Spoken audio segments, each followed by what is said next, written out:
Well, Happy New Year from all of us on Jacksonville's Morning News and at 104.5 WOKV. A frosty weekend is ahead, but really pretty winter weather in the end, with a lot of sunshine, temperatures at or below average. And Chief Meteorologist Mike Burrish is spotting maybe another blast of cold by next week, though not as dramatic as you might be hearing about or seeing some other sites and other places. This is pretty typical for January in Northeast Florida. Pretty good crowd, just over 31,000 attendance at last night's TaxSlayer Gator Bowl. And boy, what a turnout for Ole Miss as their quarterback goes off with well over 400 yards passing and 4 touchdowns. And that crowd certainly saw increased security as a result of the New Orleans truck terror attack. That also prompted increased security around the delayed Sugar Bowl that took place in New Orleans at the Superdome.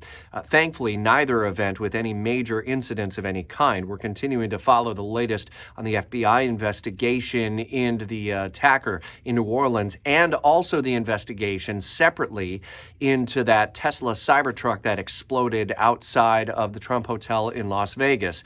President Biden and other law enforcement officials at this point say that there is no known connection between the two. On local or developing locally this morning, JTA and other city leaders are celebrating a pretty significant milestone. And I know residents along San Pablo between Beach and Atlantic are happy to see the construction cones gone as that big project is done 2 years ahead of schedule.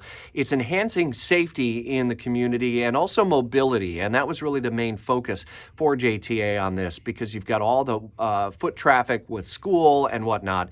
It's really a focus on the mobility aspect. And so JTA officials and city officials are celebrating that milestone a little bit later this morning. The owner of a comic and collectible shop in Mandarin is asking for the community's help in finding whoever burglarized her business over the last several days. She's offering up a reward and saying that she's wondering whether or not it may have been targeted because the individual or individuals who were responsible for it targeted some of the most expensive and collectible, sort of collectibles, if you will.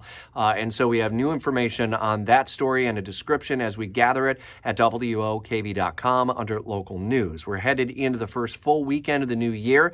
Busy weekend with the Jack Symphony and Ukraine Ballet and so much more. Head to our spotlight story at WOKV.com. And remember, Monday is when we have the return of the payroll payout and your chance to get your share of $1,000 every single day, multiple times a day, beginning at 8 o'clock on Jacksonville's Morning News. Full contest details at WOKV.com.